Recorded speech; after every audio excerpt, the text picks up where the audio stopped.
by design, Bitcoin, c'est de l'intelligence artificielle. C'est plus facile de faire confiance à quelqu'un qui est au bout de la rue que quelqu'un qui est à l'autre bout du monde. S'il y a un montage compliqué derrière une société crypto, si c'est pas juste une société qui a des avoirs, qui détient vos fonds, etc., surtout n'y allez pas. Finalement, Bitcoin est beaucoup plus résilient et résiste finalement à cette pression marketing. Pierre Noisa, bonjour, merci d'être avec nous aujourd'hui sur Grand Angle Crypto. Bonjour Guillaume, c'est toujours un plaisir. Ah oui, je suis très content de te recevoir. Cette fois-ci, moi et pas Richard, il a toujours ce privilège. Donc, ça change. On a des beaux sujets et je pense il y a avec toi pour y répondre. Donc pour rappel, pour ceux qui n'auraient pas vu tes premières interviews sur la chaîne, tu es le président et fondateur de Paymium. Et tu es l'un des plus anciens bitcoiners français. Donc, oui, j'aime à dire que je suis un des premiers plutôt qu'un des plus anciens, comme ça j'oublie mes cheveux blancs. Un des premiers bitcoiners français. Il y a peu de personnes qui peuvent se targuer d'avoir été sur la mailing list de Satoshi Nakamoto. C'était fin octobre 2008. Voilà, c'est ça. Donc avant le lancement du protocole, c'est ça. Donc Satoshi avant le lancement du réseau en 2009, absolument. C'est ça. Donc, et avant le succès de 2000, qui pour moi a commencé plutôt en 2011, effectivement, et qui est le moment où j'ai fondé Paymium et où je suis passé à temps plein sur le sujet. Ouais, donc partage de la mailing list avant même du coup que le réseau soit lancé. Maintenant, comme je te disais en off, j'ai re-regardé tes 3 dernières interviews pour préparer un peu notre échange.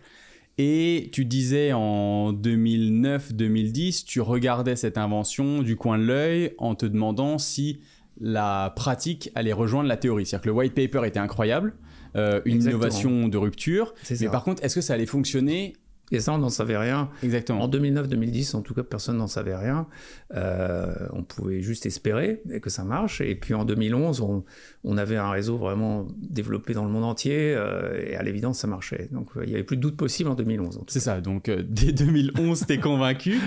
Maintenant, il y a quelque chose que tu n'as jamais dit ou dont on n'a jamais discuté sur GAC. C'est quels sont tes doutes. En fait, qu'est-ce qui te ferait changer d'avis sur Bitcoin ? Genre des scénarios, des incidents sur le protocole, dans la communauté ou quoi que ce soit qui ferait que, ok, je me suis trompé ou en tout cas là, j'y crois plus tout simplement. Alors, ça me paraît improbable, mais il y a 2 questions en fait qu'on peut reposer périodiquement, qui est celle du marketing de Bitcoin, qui est donc absent puisqu'il s'agit d'un projet open source qui n'offre pas d'incentive pour des influenceurs, par exemple, qui seraient payés par un porteur de projet. Le porteur de projet, c'est Satoshi, il a disparu de la circulation. Donc on a cette différence entre les nouveaux projets qui sont venus après, notamment Ethereum, où il y a de l'argent, et Tezos aussi, où il y a beaucoup d'argent pour faire du marketing et payer des influenceurs, faire du pump and dump, etc. Sur Bitcoin, rien de tout ça n'existe.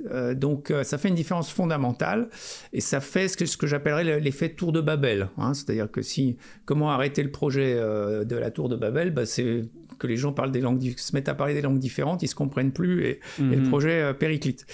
Donc ça, c'est un danger, je dirais, un peu sociologique qui est, au fil du temps, ce danger, à mon avis, ça me nuise parce que Bitcoin continue sa route, on s'aperçoit que les influenceurs, ils touchent les limites du marketing et de l'influence, c'est-à-dire qu'ils sont pas forcément très crédibles. Donc ça, c'est un premier... Donc si je comprends bien, ça veut dire le manque de communication, le déficit de marketing. De marketing entre des projets, par exemple, peut-être Ethereum, Cardano, Solana, etc. Il n'y a pas de boutique Bitcoin sur la 5e avenue comme on a vu là pour Solana récemment, quoi. C'est ça, et il n'y en aura sans doute jamais. Ou s'il y en a, il y a eu la maison du Bitcoin à un moment, mais elle s'est arrêtée. C'était initiative privée. Voilà, et ça n'a pas vraiment de raison d'être dans le cas de Bitcoin.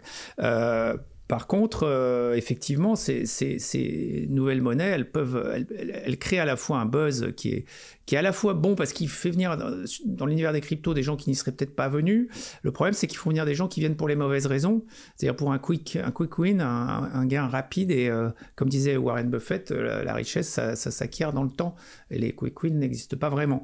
Donc Bitcoin est plutôt s'inscrit dans le temps long, par rapport à des projets qui sont poussés très fort par des influenceurs. Donc c'est cette différence qui est une question permanente en fait pour Bitcoin, je dirais de survie, mais on s'aperçoit à l'expérience, et là encore il n'y avait pas de précédent, donc on le constate, on est obligé de constater que finalement Bitcoin est beaucoup plus résilient et résiste finalement à cette pression marketing qui voudrait le diluer, le rendre invisible finalement au milieu de tous ces projets.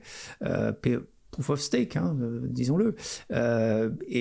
Donc c'est une question qui est toujours là, mais dont l'importance s'amenuise, je pense, au fil du temps, mais qui restera toujours dans l'esprit. Oui, ce qui est d'autant plus impressionnant avec Bitcoin, c'est qu'il réussit cette croissance, cette adoption, à pénétrer le marché sans aucun marketing. Sans aucune équipe de marketing. Au contraire, avec un marketing adverse, non seulement de la BCE, des banques centrales, mais des autres coins qui doivent essayer d'exister, qui s'invisibilisent les uns les autres, en fait, à force de payer des marketeurs, ils deviennent indistinguables, tous ces projets. Et Bitcoin garde sa particularité, notamment de Proof of Work, puisque les autres sont tous devenus Proof of Stake avec le mouvement d'Ethereum. Maintenant, il a rejoint ce vaste groupe de monnaie Proof of Stake, alors qui essaye de se marketer, et là encore, c'est du marketing comme des green tech, hein, alors qu'ils n'en sont en aucune manière.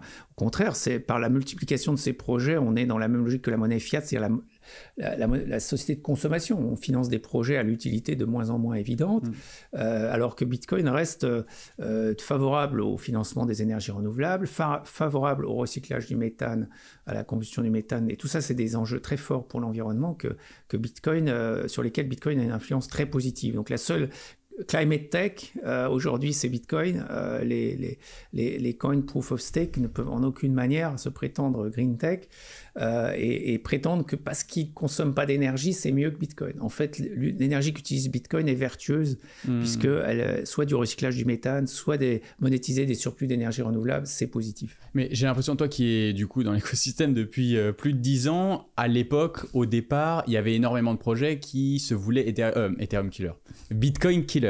Ouais. Lapsus. Ethereum a commencé comme ça. Exactement, mais Litecoin, il y avait énormément de projets qui arrivaient et qui disaient en fait je vais modifier certains paramètres du protocole et en fait j'ai trouvé la solution pour améliorer tel ou tel paramètre ou telle fonctionnalité de la technologie. C'est ça. Aujourd'hui, j'ai l'impression, et dis-moi si je me trompe ou si tu as un avis différent, mais que du coup les projets qui sortent, on commence de plus en plus à avoir le Bitcoin et crypto et du coup tu as une concurrence dans l'écosystème, dans l'océan des cryptos, mais qu'on est plus ou moins tous d'accord pour dire Bitcoin est à part, Bitcoin a gagné cette course-là et il y a une séparation, un mur entre les deux. Bien sûr, le compromis, c'est sécurité, fonctionnalité. On sait tous en informatique, si on a codé un petit peu, que la fonctionnalité ajoute un risque. À chaque fois qu'on rajoute une fonctionnalité, on augmente la surface d'attaque d'un système. Donc ces autres coins qui ont beaucoup de fonctionnalités ont forcément une surface d'attaque plus grande, notamment la prise de contrôle. Je l'ai souvent dit, mais Proof of Stake qui est un problème majeur qui est le fait que la prise de contrôle, contrairement à l'attaque des 51% dans Bitcoin, en Proof of Stake, on a une prise de contrôle qui est définitive, contre laquelle il n'y a pas de contre-mesure. On ne peut pas forcer quelqu'un qui a des coins à les vendre, donc il n'y a pas de contre-mesure. Ça fait partie des différences fondamentales. Et en effet, depuis qu'Ethereum est devenu Proof of Stake, on a une masse de concurrents un peu indistinguables, et on a Bitcoin qui est de plus en plus à part dans sa sphère, je dirais, plus monétaire, on va le dire. Et les autres systèmes sont donc dans une course à la fonctionnalité qui peut être un peu délétère, puisque du coup, ils vont faire de la surenchère au niveau des fonctionnalités. Et ça, c'est au détriment en général de la sécurité. C'est un point super intéressant sur lequel tu mets le doigt. C'est cette surface d'attaque et dans la complexité des fonctionnalités qu'un protocole peut apporter. Bitcoin, pour le moment, fait incroyablement bien ce pour quoi il a été conçu, réserve de valeur, moyen de paiement. Après, pourrait en débattre. Mais en tout cas, ces deux fonctions-là... Il reste sur ces deux fonctions. Qu'est-ce que tu penses, du coup, de tous ces développements? Et tu en parlais dans des précédentes interviews sur... les surcouches et les fonctionnalités futures. Ouais. On parle de futurs DeFi, qu'au final, les autres protocoles sont des POC, des proof of concept, des bacs à sable où on teste, on est en train de regarder, et qu'un jour, progressivement, ça viendra migrer sur l'invention de Satoshi Nakamoto. Est-ce qu'il n'y a pas un risque technique d'augmenter cette surface d'attaque? Est-ce qu'on ne veut pas que la roue reste la roue et qu'elle fasse incroyablement bien ce pourquoi elle a été conçue? C'est une très bonne question. En fait, Bitcoin va rester le backbone, un peu l'infrastructure en dessous de ces couches applicatives. On le voit bien avec Lightning, qui se développe indépendamment presque de Bitcoin et qui va donc permettre de passer à l'échelle sur la partie paiement. Sur la partie smart contract, on a aussi un projet comme Rootstock qui est ancien maintenant et qui est une sidechain de Bitcoin et qui donc implémente toutes les fonctionnalités d'Ethereum sur une sidechain de Bitcoin, donc pareil, sans aucun impact sur Bitcoin. Donc il est tout à fait possible d'intégrer n'importe quelle avancée technologique sur une sidechain ou une couche supplémentaire du réseau sans toucher à la couche basse qui est Bitcoin et sa blockchain. Donc je crois qu'il n'y a pas de risque à expérimenter. On peut bénéficier des expérimentations qui viennent des altcoins et sans aucun risque pour Bitcoin. Quid de la connexion avec le monde extérieur? C'est-à-dire qu'on a appris, et là encore c'est un très bon exemple de ce qu'on peut apprendre des projets qui sont en train de se faire en parallèle, par exemple Ethereum, et l'influence qu'ont eu des sociétés comme BitGo, Circle, les applications DeFi, Aave, etc. lorsqu'elles se sont positionnées. Après elles ont dit aux utilisateurs, vous faites ce que vous voulez, hein, mais nous on se positionne sur cette chaîne qui va passer en Proof of Stake. Nos USDC, nos WBTC, etc. auront de la valeur sur cette chaîne. Si vous voulez aller sur l'autre, allez-y, vous êtes libre. Mais nous, on ira dans cette direction-là. Comment tu analyses cette situation sur Bitcoin quand beaucoup de gens parlent et appellent à l'arrivée des stablecoins? Taro, par exemple, en train de travailler, c'était le pitch, les stablecoins arrivent. Ils y étaient déjà. Beaucoup de gens vont me dire les premiers stablecoins étaient sur Bitcoin, oui. Certes, mais de manière marginale. Oui. Mais quid d'une situation où tu as 20 milliards d'USDC sur une chaîne? Et c'est vraiment un sujet qui nous taraude chez GAC, parce que pendant pas mal de temps et dans beaucoup de nos vidéos, on disait la DeFi, c'est sur Ethereum, mais on ne sait pas, un jour peut-être, ça serait peut-être mieux que ça soit sur une chaîne encore plus solide, encore plus fiable, immuable qu'est Bitcoin. Mais en fait, peut-être que non. Est-ce qu'on ne veut pas que Bitcoin, de nouveau, reste Bitcoin et que ça soit un système complètement déconnecté de la réalité et du système comme on le connaît? Ouais, c'est très intéressant parce que effectivement, Bitcoin n'a pas besoin des stablecoins pour se développer. Les stablecoins sont des projets, je dirais, à part entière, qui, à mon avis, doivent être backés à 100% par la monnaie fiat qu'ils représentent. Donc, déjà, il y a un problème existentiel, c'est-à-dire qu'il faut avoir des comptes en banque où cette monnaie est déposée, et il faut avoir des comptes en banque audités, ce qui veut dire qu'il faut dire à la banque « j'ai cet argent chez vous, mais c'est pour faire un stablecoin », ce qui me paraît absolument pas viable dans la durée par rapport aux régulateurs, évidemment. Par exemple, une banque centrale qui fait son propre stablecoin, puisque ça va être le cas de la BCE a annoncé, ce qu'ils appellent les monnaies de banque centrale. Les monnaies numériques de banque centrale, c'est des stablecoins émis par une banque centrale. Ils vont évidemment pas tolérer qu'il y ait une concurrence, ils sont pas habitués à la concurrence, et ils aiment pas la concurrence, ces gens-là. Donc, ils vont dire aux banques qui font ça d'arrêter. Ce qui veut dire qu'on pourra jamais vraiment auditer les réserves en cash. Donc, la seule voie que ça laisse, c'est le modèle du DAI, c'est-à-dire un stablecoin purement algorithmique qui est lié à ce moment-là au cours des cryptos par rapport au fiat, etc., avec un smart contract qui gère tout ça. Le DAI, à cet égard, est une expérience très intéressante. Mais le DAI vit sa vie, je dirais, et effectivement, c'est un smart contract sur une blockchain spécifique. Rien n'interdit aux autres blockchains de faire la même chose que le DAI sur Solana, sur Cardano. Même si je ne sais pas si tu as vu que maintenant, du coup, si je ne me trompe pas, 50% des réserves du DAI sont en USDC. Voilà. Et une partie sont maintenant apparemment dans des obligations de la finance traditionnelle. Voilà. Donc, en fait, il y a une connexion, évidemment, plug dans la trade. Puisqu'en fait, c'est très difficile de maintenir un peg avec juste des cryptos, puisque ces cryptos sont très volatiles, alors qu'on essaye de faire un stablecoin, ça veut dire des temps de réaction effectivement très, très ajustés. Ça avait quand même pas si mal marché, je trouve, jusqu'à présent. Après, est-ce que ça passe à l'échelle? Ça, j'en sais rien, parce qu'effectivement, c'est un peu limitatif. Si on a des grosses masses financières, on est obligé d'avoir une quantité d'actifs plus importante, et là, peut-être que le marché crypto suffit plus. Tout ça, c'est des questions intéressantes, assez théoriques. Mais techniquement, est-ce que, comme dans le cas d'Ethereum, lors de son fork, entre du coup l'ancienne chaîne en preuve de travail et la nouvelle POS, est-ce que des acteurs qui auraient des stablecoins sur Lightning, à travers Taro, pourrait influencer la gouvernance, pourrait forcer les utilisateurs, ou en tout cas avoir comme ça un poids particulier dans la direction Alors, la gouvernance des stablecoins, c'est vraiment une question importante, et je dirais que ça dépend du stablecoin. Il n'y a pas de réponse toute faite. Le DAI montre que ça peut être un smart contract à l'extrême, et qu'apparemment ça marche pas trop mal à partir du moment où il y a une gouvernance humaine. Si c'est centralisé. Voilà, en général c'est pas ça, en général c'est centralisé, c'est un groupe de gens qui gèrent le stablecoin. Et là, je trouve qu'on n'est pas très différent d'une monnaie fiat traditionnelle en fait. On est en concurrence avec la banque centrale, donc du point de vue réglementaire, ça me paraît compliqué à utiliser dans la durée. C'est-à-dire que ça peut marcher un certain temps pour faire de la DeFi tant qu'on est en décentralisé, mais dès qu'on va vouloir repasser dans le monde réel, on va avoir des problèmes de conversion.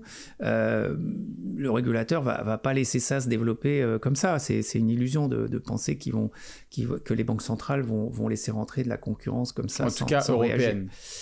Ouais, la Fed même a l'air d'avoir compris plutôt que les stablecoins étaient un vecteur d'émancipation, en tout cas de développement. C'est vrai, c'est moins clair aux États-Unis. Un nouveau moyen d'inonder le monde avec du dollar. C'est vrai que je parle avec un prisme européen, tu as raison, c'est peut-être moins vrai. Eux ont bien compris que les stablecoins en fait étaient une arme incroyable pour... il y a beaucoup de personnes qui parlaient du pétrodollar pendant les 40 dernières années et que leur nouvelle opportunité de garder le dollar comme moyen d'échange au niveau international, c'est les stablecoins. Sauf que cette logique-là, si on la pousse jusqu'au bout, c'est plus le pétrodollar, c'est le pétro-bitcoin. Donc, le vrai peg, il se fait entre un bitcoin et un baril de pétrole. Il se fait pas avec un dollar qui est de plus en plus,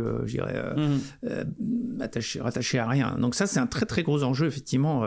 D'ailleurs, sur le cours du bitcoin entre nous. Hein, si le bitcoin commence à prendre une part des pétrodollars, mais le pétrodollar, on le sait comment ça marche, c'est la US Navy qui protège les pétroliers des pays du Golfe, donc c'est la contrepartie de l'utilisation du dollar, donc c'est une contrepartie militaire et politique, et géopolitique, je dirais presque. On va bien voir comment la situation va évoluer. Vu des pays du Golfe, je vois pas trop comment ils pourraient retrouver ça avec des stablecoins, parce qu'ils ont besoin de cette protection militaire des États-Unis. Hein.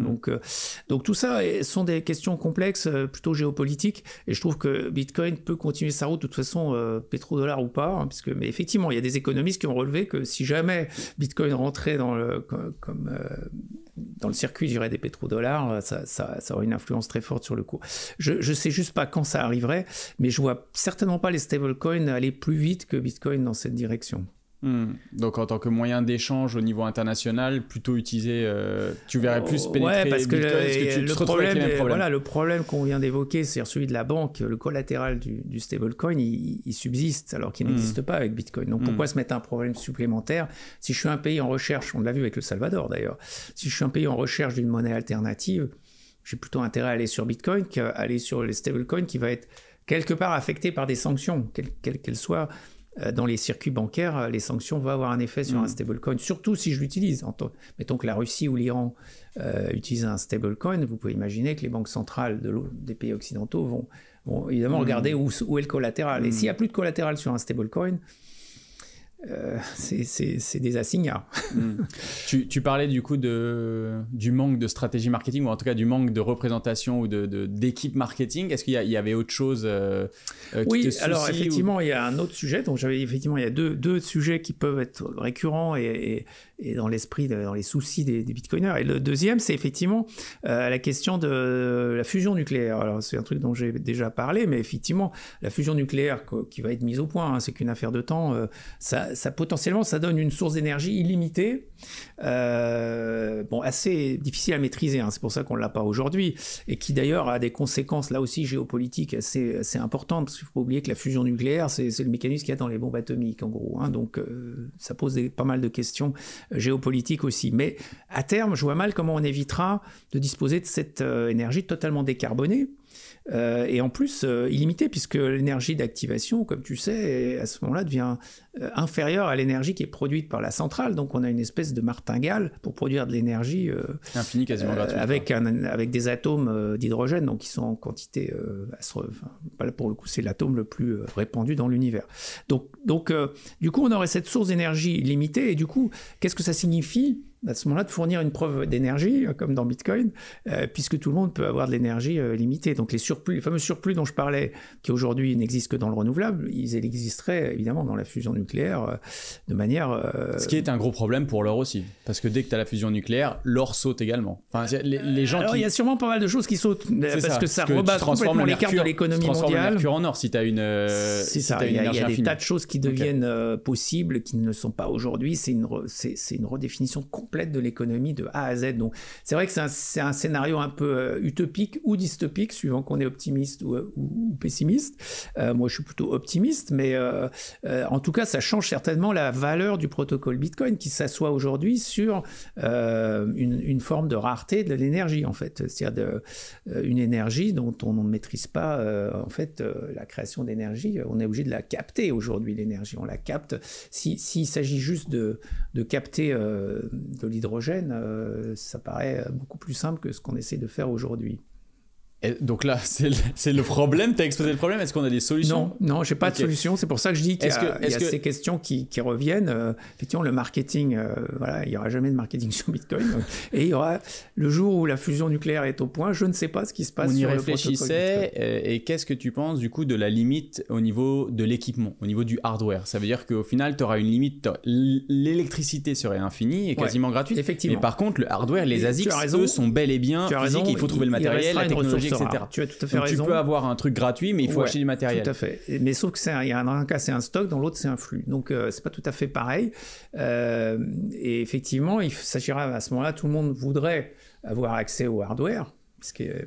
Mais je pense que ce qui va se passer probablement, c'est que tout le monde n'aura pas accès à l'énergie illimitée, parce que ça restera quand même technologiquement compliqué, et tout le monde n'aura pas accès au matériel de hardware, mais ça c'est déjà le cas. Aujourd'hui, c'est relativement difficile d'obtenir du matériel de hardware en quantité industrielle. Donc ces freins vont subsister quand même. C'est pour ça que je dis que je ne sais pas ce qui va se passer, parce qu'en théorie, ça ne peut plus marcher comme avant, mais en pratique, peut-être à cause des freins et des obstacles que tu cites, peut-être que finalement, ça ne changera pas grand-chose. C'est là où je n'ai pas la boule de cristal. Mais c'est intéressant. Et le troisième point, du coup, que je pensais que tu avais peut-être abordé, non, c'est l'intelligence artificielle. Ah oui. Est-ce que c'est quelque chose, parce que moi ça me travaille, c'est un sujet d'actualité, beaucoup de gens en parlent et donc c'est parfait, comme ça on peut sauter dessus et puis ça sera la vignette de la vidéo ChatGPT versus Bitcoin. Mais est-ce que c'est quelque chose toi auquel tu réfléchis, un sujet auquel tu as pensé et comment l'intelligence artificielle va disrupter l'industrie des cryptos? Par exemple, je te laisse parler et puis je te dirai peut-être des sujets tu vas me relancer. À approfondir. Exactement. Alors écoute, si je ne l'ai pas cité dans les deux questions que je me pose sur Bitcoin, c'est parce que pour moi, by design, Bitcoin, c'est de l'intelligence artificielle. Alors parfois, les gens pensent à l'intelligence artificielle comme quelque chose de forcément très sophistiqué, conversationnel, comme ChatGPT que tu viens de citer. Mais en réalité, l'intelligence artificielle, ça peut être pour faire des choses relativement basiques. Je cite souvent l'exemple de la voiture sans chauffeur. Le chauffeur de VTC, il n'y a pas besoin d'avoir un prix Nobel pour conduire une voiture. Et donc, c'est pas une forme d'intelligence super développée. Et pourtant, elle va faire quelque chose de très important qui est conduire une voiture. On va lui confier notre vie, etc. Donc, c'est pour dire que Bitcoin, qu'est-ce qu'on fait? On lui confie finalement la banque. C'est aussi important, mais c'est pas forcément super compliqué. Là encore, pour être comptable ou banquier, il n'y a pas forcément besoin d'être un génie.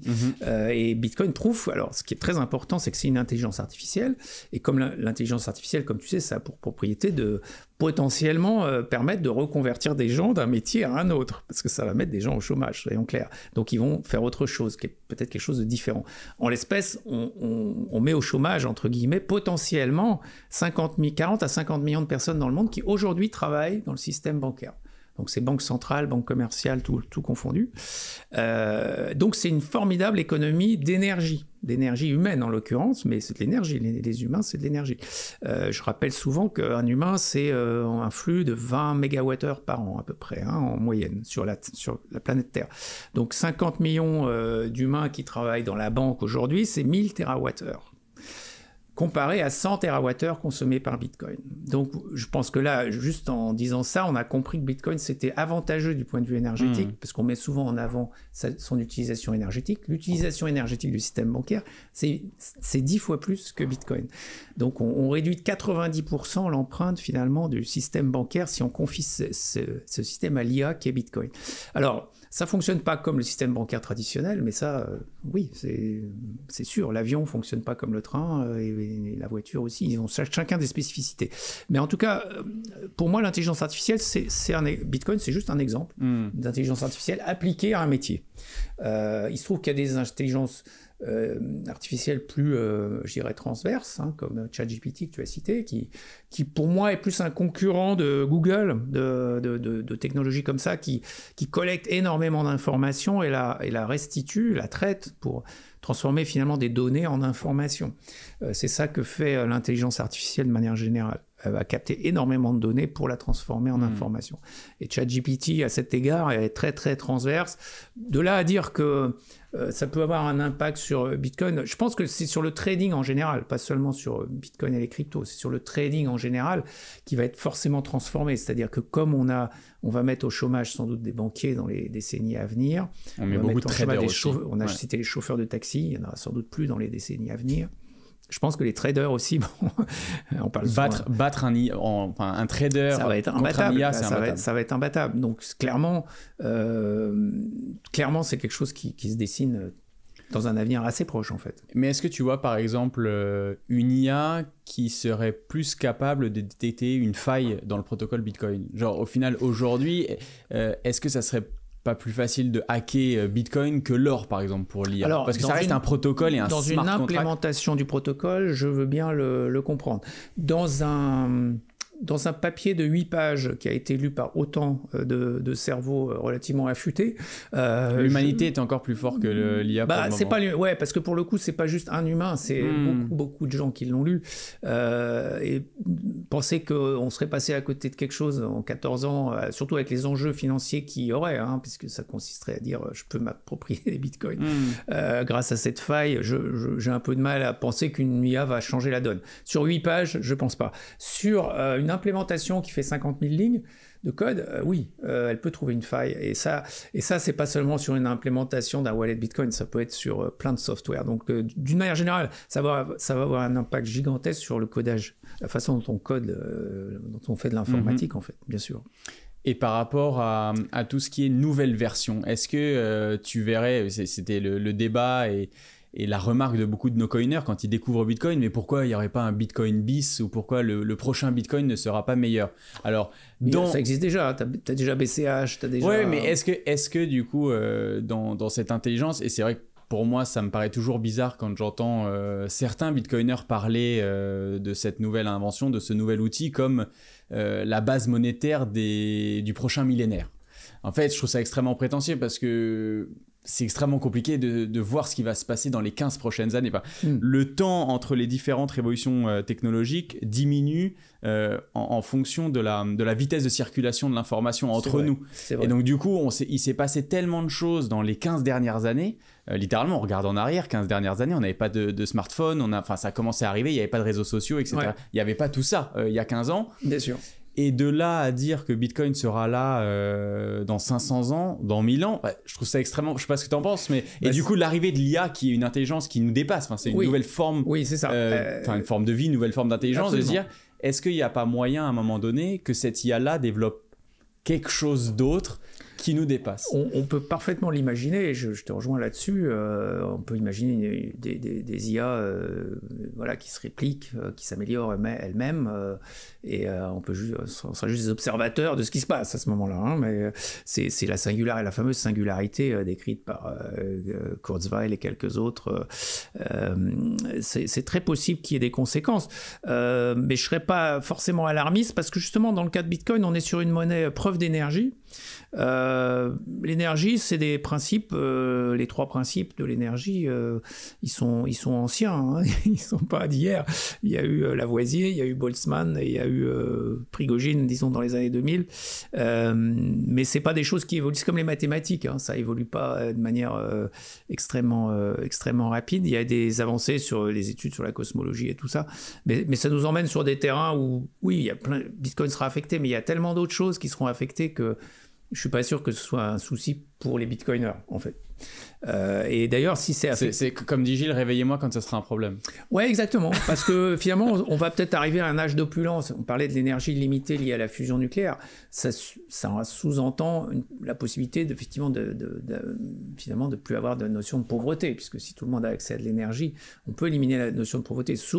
Le seul vrai problème qu'on peut envisager pour le futur, c'est un problème d'occupation de la planète Terre, en fait. Parce que la planète Terre, elle bouge pas en taille, et on s'aperçoit, c'est tout à fait intéressant, c'est quelque chose qui a été d'ailleurs relevé dans Le Monde sans fin de Jean Covici, c'est le lien entre la consommation d'énergie et la population, la croissance de la population, puisqu'on s'aperçoit que l'énergie fossile donc, a permis le développement de la population en libérant du temps. hein, puisqu'à ce moment-là, quand on libère du temps, on fait des progrès en médecine, parce qu'il y a des gens qui ont du temps pour rechercher. Donc la science fait des bonds en avant phénoménaux. Du coup, on résout des tas de problèmes, mais on en crée des nouveaux aussi. Donc, mais le seul problème sur lequel il n'y aura pas de solution autre qu'un contrôle, c'est effectivement l'occupation, parce que la déforestation et tout ça, voilà, si il n'y a plus d'arbres et plus de surface cultivable, on a un vrai souci.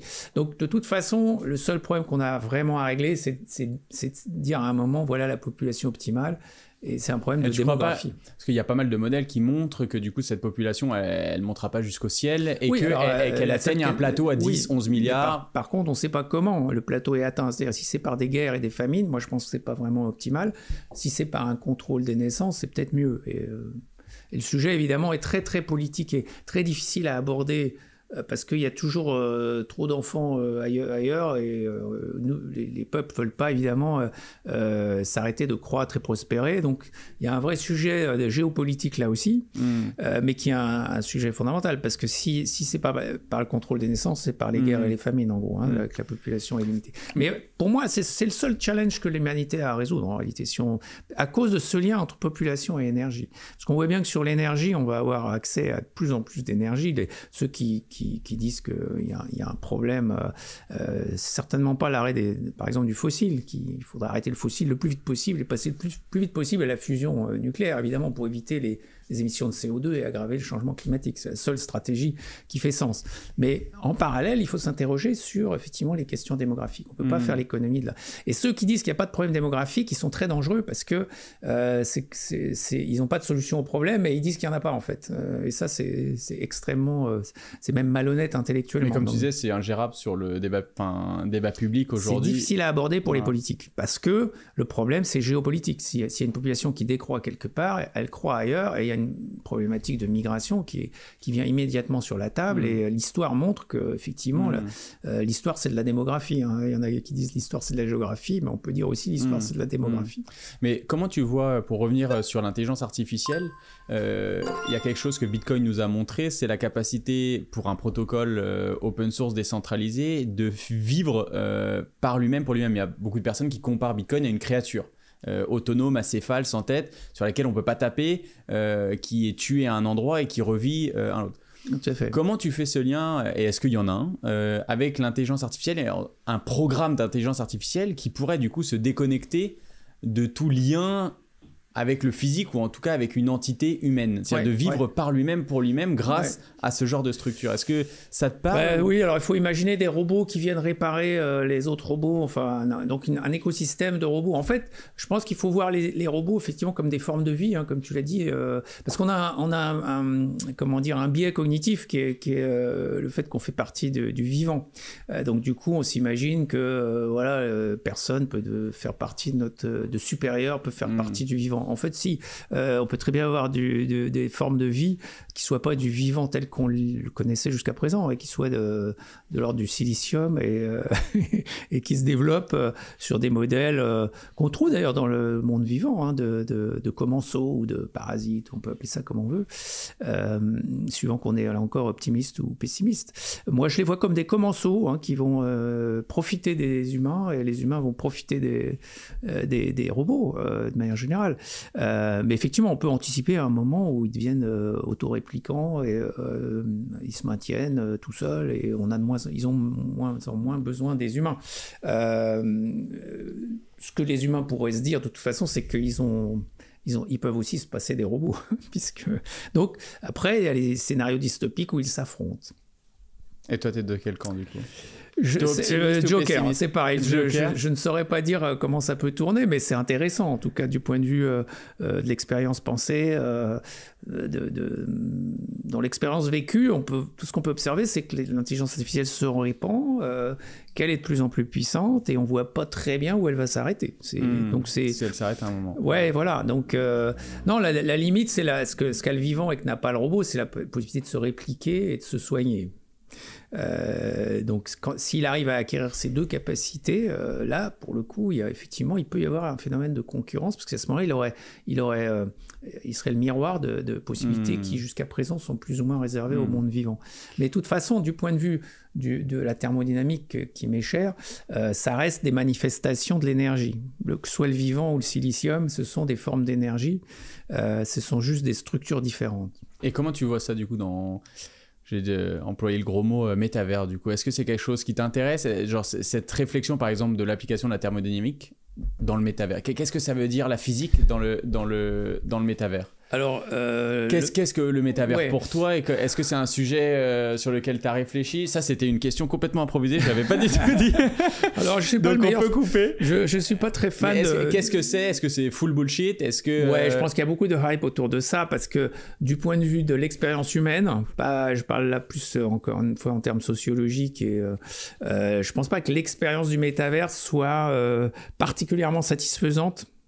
Si la vie se réduit, en tout cas où il y a une part grandissante du métavers, de notre vie qui est consacrée au métavers, je pense qu'on perd plus qu'on gagne, parce que ça permet des choses mais qu'on sait déjà faire dans le monde réel. Et par exemple, ne serait-ce que marcher, les gens disent ah ouais mais je peux aller n'importe où sans avoir besoin de me déplacer. Ok, mais marcher, ça fait partie de l'expérience humaine, et ça fait partie des moments où on a des nouvelles idées.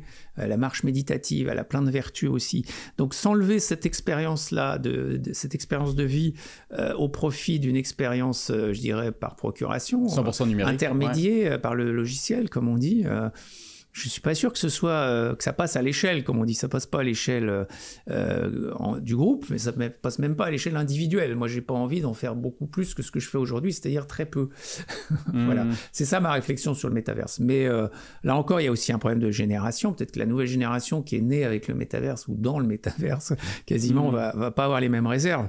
Mais je pense que quand on a l'expérience de se promener en forêt ou se promener dans le métaverse, on voit bien la différence. Mais tu vois, je sais que tu as un fils et je sais pas s'il joue aux jeux vidéo par exemple, mais il passe plus de temps à jouer et à retrouver ses potes avec un casque sur la tête que des balades en forêt. Et nous, c'est un sujet sur lequel on réfléchit beaucoup. Et en fait, l'introduction au métavers, au final, à travers le gaming, et pas forcément en immersion 3D comme pense l'entreprise de Mark Zuckerberg, ou c'est pas un Second Life avec un casque de VR sur la tête. En fait, c'est simplement maintenant un monde parallèle, littéralement une économie parallèle qui est en train de se développer, éventuellement métavers, multivers, parce que tous ces écosystèmes seront connectés les uns aux autres, sauf que tu mets un truc en plus qui est la propriété, la crypto. En fait, tu as une vraie économie au sein de ce monde numérique. Et là, en fait, tu as une société physique bien sûr. Et une société numérique. Mais je suis complètement d'accord avec toi que c'est un concept très puissant, et ça va prendre une place grandissante. Là aussi, on parlait de l'IA, je pense que ça va forcément grandir aussi avec les nouvelles générations. Je pense qu'il y a un gap quand même en termes d'expérience utilisateur, comme on dit, qui va être fait, je pense, qu'avec la nouvelle génération. Donc ça va qui est native, je dirais, de ces environnements. Donc je pense que ça va prendre encore un peu de temps. Mais oui, ça a plein de conséquences aussi par rapport, ne serait-ce qu'aux notions de respect de l'environnement, parce qu'effectivement, moins on va à l'extérieur, moins on va vouloir protéger l'extérieur. On va peut-être avoir des gens moins conscients de l'importance d'un environnement. Où le ski existera toujours dans le métavers, alors qu'il y aura plus de neige. Ouais, c'est ça, on peut avoir des phénomènes comme ça. Ce genre de choses. En même temps, on s'aperçoit que la protection, par exemple, de la nature, elle bénéficie de tous ces contenus qu'on voit sur Internet qui montrent la vie sauvage et tout ça. Donc, c'est compliqué, là encore, de faire des prédictions. Mais parier que ça va se développer et prendre une place grandissante par rapport au commerce traditionnel, là oui, je suis d'accord. Aujourd'hui, on en est au balbutiement. Concernant les évolutions, switch, transition parfaite, transition sur la réglementation. Comment vous avez... C'est moins drôle. Là aussi, on est sur les balbutiements.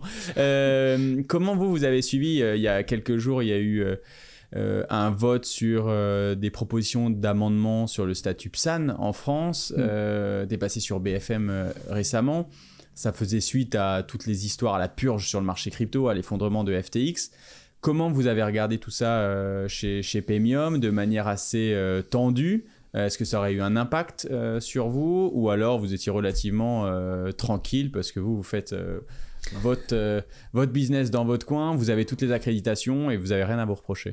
Ouais, c'est ça. C'est-à-dire que nous, on a l'impression qu'on fait tout bien depuis 10 ans en matière de lutte contre le blanchiment, parce que c'est de ça dont on parle, en fait, essentiellement. Donc, est-ce que peut-être juste nous rappeler ce qui s'est passé, quels étaient les enjeux, qu'est-ce qu'ils voulaient faire ou pas faire, etc. sur, ils voulaient, alors, sur le statut PSAN. Tu sais que ça change tous les ans, en fait, pratiquement. Donc, c'est vrai que c'est difficile de suivre le fil de ces régulateurs. Ce qui est sûr, c'est qu'ils sont plus préoccupés par la régulation que par le développement de l'innovation en Europe. C'est ça le problème, en fait, qu'on a. Nous, si on va au fond de la chose, c'est le problème de faire de la régulation sans contrainte. C'est-à-dire que s'il n'y a pas la contrainte de vous devez préserver, vous pouvez réguler, mais vous devez aussi préserver l'innovation. On a des régulateurs qui régulent sans contrainte, et là, effectivement, on a la situation actuelle dans le numérique globalement, c'est-à-dire que en gros, aux États-Unis, ils ont tous les leaders, les licornes, parce que voilà, ils sont beaucoup plus libéraux sur ce plan. Je crois qu'effectivement, on est sur des domaines, tu l'as cité, l'IA et tout ça, c'est pareil. Hein. Si jamais on laisse les régulateurs européens réguler l'IA, on va avoir le même phénomène. On va encore être à la ramasse par rapport à d'autres territoires où les gens laissent l'innovation se développer avant de réguler.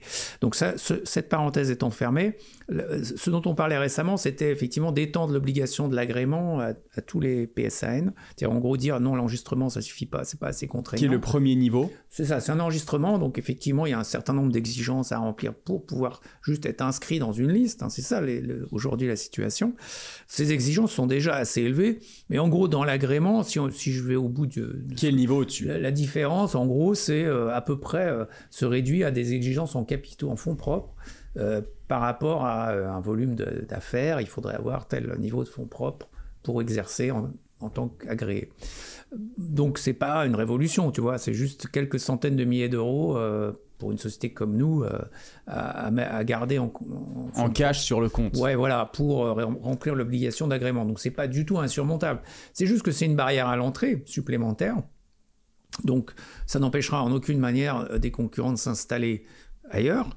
Et là je parle donc plus pour des nouveaux entrants. Si on compare un nouvel entrant sur le marché français, ce qui n'est pas notre cas, hein, nous on est là depuis 10 ans, mais un nouvel entrant qui décide de venir sur le marché français, il va dépenser donc une certaine somme pour répondre à l'obligation d'agrément, alors que s'il s'installe, on va dire, allez, à Malte ou quelque part ailleurs, cet argent-là, il va le consacrer à la R&D et à son développement, il va aller plus vite. Utilisateur, il va juste aller plus vite.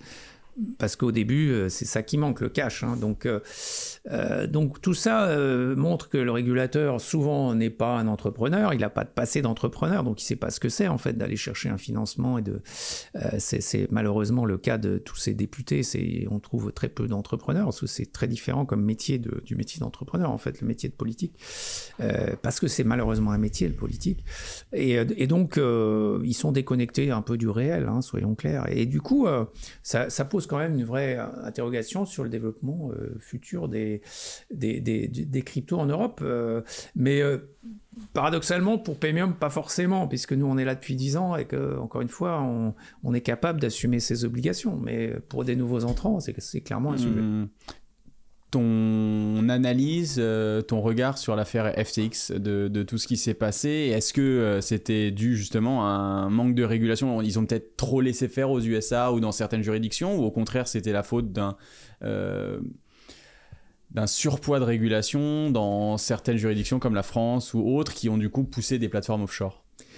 Pour moi, c'était une plateforme offshore, FTX. Clairement, ils étaient aux Bahamas. Donc, après, ils peuvent avoir des pieds à terre à New York et à Paris. Ça n'empêche pas qu'ils étaient aux Bahamas. Donc, FTX, c'était vraiment l'anti-Paymium. C'est l'opposé de Paymium. C'est faire tout ce que nous, on a surtout pas fait parce qu'on sait que c'est dangereux, donc faire des produits dérivés, faire des choses bizarres avec les fonds des clients, enfin c'est des choses que on s'interdit, mais vraiment depuis le début, parce qu'on veut surtout pas ce genre d'ennui.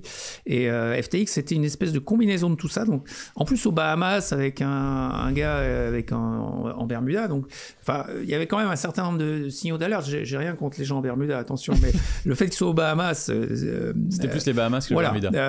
Même ça va ensemble, mais ça va ensemble, mais c'est le climat, mais ça veut dire qu'il y a des signaux d'alerte. Donc les gens qui sont venus après pour expliquer qu'ils avaient ouvert un compte chez FTX, mais qu'en fait non, ils étaient bien, je parle de PSAN français, qui sont venus expliquer que tout allait bien, même s'ils avaient ouvert un compte chez FTX. Non, quand on ouvre un compte chez FTX, c'est qu'on sait pas, on fait n'importe quoi. C'est de la mauvaise gestion, quoi. Donc on vient pas après expliquer que tout va bien. On a juste fait une grosse erreur de gestion, et en tout cas nous chez Pemium, on n'aurait vraiment pas approché FTX à moins de plusieurs centaines de mètres. Beaucoup de personnes ont parlé de preuve de réserve comme la solution miracle à toutes ces histoires. Au final, pourquoi la preuve de réserve n'est pas implémentée partout tout le temps, et est-ce que tu peux nous donner ton avis et pourquoi c'est pas aussi simple que ça? C'est un peu de l'enfumage. En fait, nous, la preuve de réserve chez Pemium, on l'a fait depuis 10 ans. Ça va t'expliquer encore ce que c'est. La preuve de réserve, c'est juste montrer qu'on a des fonds qui correspondent aux avoirs des clients sur la plateforme. Donc si toi tu nous gardes 10 bitcoins, j'ai 10 bitcoins dans mon compte Pemium, tu me garantis... Je te garantis que les 10 bitcoins sont dans les réserves de Pemium. Tu as bien 10 bitcoins, ce qui n'était pas le cas chez FTX. Exactement. Et ça, c'est un peu la base en bitcoin. On ne joue pas avec ça, puisque comme tu sais, le cours varie. Donc si tu places, si par malheur tu t'amuses à placer et que le placement se casse la figure, qu'il faut racheter des bitcoins pour rembourser le client, tu te rends bien compte que tu peux te faire, tu peux être en faillite quasi immédiatement. Donc ça paraît du simple bon sens de ne pas faire ça. Et pour la même raison, on ne fait pas de produits dérivés parce que quand c'est très volatile, on risque là aussi, pour un gain, souvent... on gagne, on perd, mais enfin, c'est pas une l'espérance de gain n'est pas forcément positive. Elle est pas forcément positive, et on prend un risque qui est inconsidéré. Donc tout ça pour dire que effectivement, l'histoire FTX était quand même assez prévisible. Et la preuve de réserve. Et la preuve de réserve là-dedans n'aurait rien changé, parce qu'ils peuvent. Le problème, c'est l'audit des comptes. Nous, chez Pemium, comme je le disais, on le fait tous les ans depuis 10 ans, donc on est audité. Donc notre preuve de réserve, si jamais le commissaire aux comptes voyait qu'on n'avait pas les bitcoins en face des encours clients, il nous dirait il y a un problème, il ne certifierait pas les comptes. Nous, nos comptes, ils sont certifiés par un commissaire aux comptes, donc, qui est assermenté. Donc, et FTX, et à l'évidence, ça n'était pas le cas. Et c'était pas le cas parce que c'était en plus une structure compliquée qui était même pas peut-être auditable, j'en sais rien. Donc tout ça montre qu'il faut surtout pas aller dans ces s'il y a un montage compliqué derrière une société crypto, si c'est pas juste une société qui a des avoirs, qui détient vos fonds, etc., surtout n'y allez pas. Et la preuve de réserve, pour que les gens comprennent bien, d'abord ça vous donne éventuellement une garantie des actifs de la plateforme, mais ça vous donne pas une garantie des dettes. Ça veut dire que vous pouvez bel et bien avoir les 10 bitcoins, mais si toi Pemium, tu as 20 bitcoins de dette, le bilan est catastrophique. Exactement. Et ça, c'est de 1. Et ensuite, la preuve de réserve, elle est ponctuelle à un instant T. Donc, exactement. Pemium, comme par exemple, audit. exactement. Ça veut dire que, en l'occurrence, sur Bitcoin, si on voulait vraiment être dans la fiabilité élevée, il faudrait le faire toutes les 10 minutes, à tous les blocs. À tous les blocs, absolument. Parce qu'entre les deux, sinon, ça a pu bouger quelque part. Absolument. Si tu as un mauvais... Donc, à la fin, tu restes quand même sur la notion de management, d'honorabilité des dirigeants et tout ça, des trucs assez classiques du monde traditionnel. Ça, on n'y coupe pas. Qui opère cette plateforme? C'est ça la question qu'il faut se poser si c'est des gens qui sont dans le business, qui sont arrivés dans le business depuis 2 ans, qui sont aux Bahamas, c'est du bon sens, n'y allez pas, j'ai envie de dire à ceux qui nous écoutent. Mais la preuve de réserve chez nous, c'est très simple, effectivement. C'est une fois par an, on a un commissaire aux comptes qui va examiner la dette client. Il va nous dire, voilà, vous devez tant au client, et puis il va regarder combien vous avez à ce moment-là sur la blockchain. Ah, ça match, c'est bon, je certifie les comptes, c'est tout. Alors, après, la question qui vient tout de suite, en fait, c'est donc une preuve certifiée des dettes, et ce que j'appellerais une preuve d'inclusion, plutôt qu'une preuve de réserve, qui est de t'assurer que tes bitcoins sont bien inclus dans le total que nous détenons. Donc tu peux te dire, Bitcoin, le commissaire dit qu'il y a tant de bitcoins chez Pemium, et j'ai la preuve que mes bitcoins sont pris en compte. Donc au moins, et si tous les clients peuvent vérifier ça, ça veut dire qu'à la fin, tous les clients sont bien inclus dans le compte en question. Ça, c'est la preuve d'inclusion. Ça, c'est typiquement une application de l'arbre de Merkle, où tu peux avoir une feuille à ce moment-là de l'arbre, et la racine, c'est le total que doit Pemium à ses clients. Ça, c'est déjà en place chez vous? Ça, c'est déjà en place chez nous. On a déjà fait des simulations. Et on s'est demandé, est-ce qu'on publie cet arbre? Est-ce qu'on le publie parce qu'il y a plein de questions qui viennent tout de suite. Par exemple... Au niveau de la transparence de Exactement. C'est-à-dire que tout d'un coup, tu t'aperçois que déjà, il faut donner au moins une deuxième feuille. Tu auras ton total à toi, et puis tu verras une deuxième feuille. Alors, ce sera anonymisé. Tu verras... Que les pseudonymes. Tu verras c'est un hash en fait, mais tu verras un montant qui sera l'autre compte qui est associé à toi dans cet arbre binaire qui est l'arbre de Merkle. Et puis tu verras les avoirs totaux de Pemium aussi, ce qui est aussi une question assez confidentiel au niveau de la concurrence, etc. Voilà, ça pose des problèmes de concurrence et de sécurité. Donc Donc c'est pas si simple que ça, cette histoire de... Donc nous, notre approche chez Paymium, c'est dire, écoutez, nous, on fait appel à un professionnel assermenté. Une fois par an, il vient voir que tout va bien et ça fait 10 ans que ça dure, donc je ne sais pas pourquoi ça changerait. On a en plus la CPR qui fait ses contrôles anti-blanchiment et on considère que le client doit être suffisamment rassuré par ça, par notre longévité, par ses dispositions, je dirais plus juridiques qu'autre chose. Mais la solution miracle de publier un arbre de Merkel et dire avec ça, je suis transparent, non, c'est pas aussi simple que ça.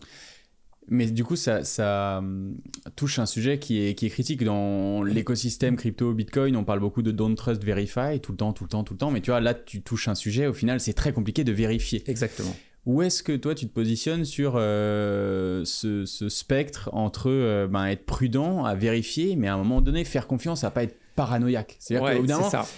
Comme tu disais... C'est un compromis entre sécurité et praticité. Tu vois, par exemple, moi, je vais être un peu moins dur avec toi, avec toutes les personnes qui ont utilisé FTX, parce que ils ont délégué leur confiance. Alors certes, c'était aux Bahamas, il y avait peut-être a posteriori des red flags qui s'agitaient pour toi, parce que toi, je pense que tu as l'expérience et la sagesse. Pour moi, peut-être moins, mais dans un sens où, tu vois, tu as des énormes fonds d'investissement qui ont investi des centaines de millions de dollars, ils se retrouvent sur le casque de célébrités sur des circuits de F1, etc. En fait, tu as des signaux qui disent... Franchement, c'est cachère. Franchement, les gens ont vérifié avant moi, j'y vais. Et tu peux pas tout vérifier tout le temps. Il y a un moment donné où la confiance rentre en jeu. Je reconnais que c'était bien fait. C'est comme Madoff. C'était bien fait. Et c'est toujours, moi, la distinction que je fais entre un résultat et une décision. Tu peux avoir un mauvais résultat avec une bonne décision à la base. Et beaucoup de gens font le mélange entre les deux. Et toujours, quand il y a un mauvais résultat, de dire qu'est-ce qui a merdé. Moi, pas forcément. Encore une fois, c'est dans la définition des signaux d'alerte que c'est-à-dire, par exemple, si un fonds institutionnel va sur un prestataire, en l'occurrence FTX, pour moi, c'est pas forcément, c'est presque un signal d'alerte. Ça veut dire que ces gens-là n'ont peut-être pas tout compris, qu'ils ont réussi à les enfumer, parce que normalement, il ne doit pas y aller. Un institutionnel, l'organisation est telle qu'il ne doit pas aller sur les cryptos en tant qu'institutionnel. Les cryptos, ça a beaucoup de mal à s'institutionnaliser parce qu'il y a un problème de responsabilité individuelle. Or, la fonction d'une institution, c'est de diluer la responsabilité. Donc il y a une contradiction fondamentale entre les deux. Donc une institution qui va chez FTX, ça me fait dire, c'est qu'elle n'a pas compris, et si elle n'a pas compris, c'est que FTX a dit n'importe quoi. C'est-à-dire que FTX a promis des choses que les cryptos ne peuvent pas délivrer. Et ça, c'est-à-dire cette dilution de la responsabilité. Avec les cryptos, ça ne marche pas, parce qu'à un moment, il faut que quelqu'un ait les bitcoins et la clé des bitcoins, etc. Donc ça, c'était pour moi c'est presque un signal d'alerte s'il y a justement des institutionnels qui d'un coup vont sur FTX, ça faisait partie des signaux d'alerte. Mais comment... c'est paradoxal, je reconnais. Je t'ai pas suivi dans le sens où... quelle différence tu fais entre un compte d'une banque où au final tu as des procédures internes dans des institutions, dans des entreprises, dans des fonds de placement, etc. De la même manière que tu peux gérer un wallet crypto. Tu gères les accès à un compte en banque comme tu peux faire un multi-signature sur un wallet. Mais dans une banque, tu vas faire des transactions réversibles, premier point. Les transactions sont réversibles, ce qui n'est pas le cas en crypto. Et deuxième point, tu peux renflouer la banque avec de l'argent magique. C'est-à-dire que la banque centrale, en cas de crise comme en 2008, elle imprime de l'argent et tout va bien. Tu te retrouves avec des euros. Certes, ils sont dévalués, mais tu te retrouves avec des euros. Ça ne marche pas en crypto. Ça ne marche pas en crypto. Il n'y a pas de banque centrale qui va imprimer des cryptos pour te retrouver tes bitcoins. Donc, tu ne peux pas appliquer ces mêmes raisonnements. Et c'est ça les deux différences fondamentales. L'argent magique, d'un côté, le vrai argent de l'autre, les bitcoins. C'est vraiment la... Et comment chez Paymium... Et les transactions irréversibles. Ça aussi, c'est l'autre point. C'est l'air de la guerre. Exactement. C'est la différence fondamentale entre un système bancaire et un système crypto. Et la plupart des gens ne comprennent pas ou ne saisissent pas ça, que la transaction... tu peux pas comparer une transaction Bitcoin à une transaction Visa. Exactement. La transaction Visa, elle met des mois à se confirmer, en fait. C'est ça que les gens... C'est pas 10 minutes dans une transaction Visa, parce qu'elle peut être contestée, inversée pendant des mois et des mois. Donc, on a affaire à des transactions réversibles. Donc ça change complètement la philosophie des systèmes d'information, les process en interne, etc. etc. Et c'est pour ça que je disais on va avoir du mal à institutionnaliser les cryptos, parce que dans une grosse organisation, les gens veulent pas prendre de responsabilité, parce qu'ils ont peur. Ils sont pas sélectionnés pour leur courage, d'ailleurs, en général. Quand on est courageux, on est entrepreneur ou on travaille dans une start-up. Mais c'est les gens qui vont dans la grosse boîte, c'est en général, ils cherchent la sécurité. Et donc, ils veulent surtout pas qu'ils aient un risque lié aux crypto de près ou de loin. Comment vous y réfléchissez, du coup, chez Paymium t'incarnes, toi, cette confiance. Nous, c'est ce qu'on dit souvent. Non, tu vois, c'est ce qu'on dit. L'équipe, en tout cas, mais tu vois, de pouvoir te rencontrer, te toucher, te serrer la main. Ouais, on est présent. Te rencontrer, t'es ici, t'es en France. C'est courageux d'être resté en France toutes ces années, je pense. Mais est-ce que en interne, du coup, tu parlais preuve d'inclusion, preuve de réserve qui n'était pas forcément une bonne idée, mais preuve d'inclusion. Est-ce qu'il y a d'autres choses sur lesquelles tu dis, bah oui, ces outils-là sur lesquels on travaille, auxquels on a réfléchi, pourraient vraiment être un game changer au niveau de l'adoption particulier, mais aussi institutionnelle? Alors l'adoption institutionnelle, on la vise pas, comme je te le disais, pour les raisons que je viens de dire, parce que voilà, ça viendra en son temps, mais pour le moment c'est pas mûr, hein, et donc on vise pas particulièrement ces entreprises. Par contre, au niveau des commerçants et des particuliers, bien sûr, c'est un enjeu, c'est un outil d'émancipation, donc c'est ça qui donne du sens à ce qu'on fait en fait. Donc l'adoption, c'est vraiment notre fer de lance. C'est ce qui te fait te lever le matin? Exactement. Développer l'adoption, faciliter l'adoption des cryptos. Et à cet égard, les commerçants ont un rôle à jouer, effectivement. Mais aujourd'hui, il faut bien reconnaître que tout est fait pour leur compliquer la vie, au niveau fiscal, etc. Donc eux aussi, quand ils le font, ils font une démarche, je dirais, presque politique. Ils ne le font pas parce que c'est plus pratique, ils le font parce qu'ils veulent s'émanciper de la banque, de la carte bancaire et tout ça, qui leur prend des commissions élevées, etc., qui les traite mal. Donc je pense que si un commerçant intègre les cryptos en mode de paiement, c'est un acte militant, mais qu'il a intérêt à faire et que j'encourage tous les commerçants à faire, et ils peuvent venir voir Paymium pour les accompagner là-dedans. Ça, c'est vraiment à mon avis, le vrai levier, et c'est ce qu'il faut développer sur le marché européen, en fait.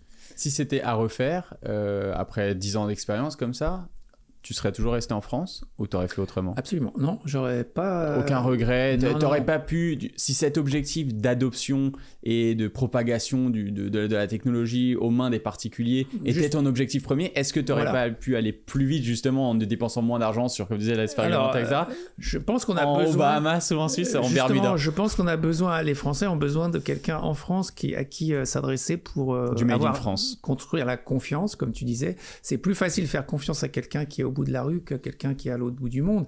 Donc ça, c'est vraiment la raison, si tu veux. Donc moi, je pense que mon rôle étant né ici, voilà, c'est de profiter de ma connaissance du pays pour justement développer l'adoption dans ce pays. Mais comme tu le dis, j'aurais pu choisir peut-être l'appât du gain en allant ailleurs et faisant un peu n'importe quoi au niveau du blanchiment. Il y en a qui l'ont fait. C'est pas ça qui donnait du sens à ce que je faisais, en tout cas, à ma démarche.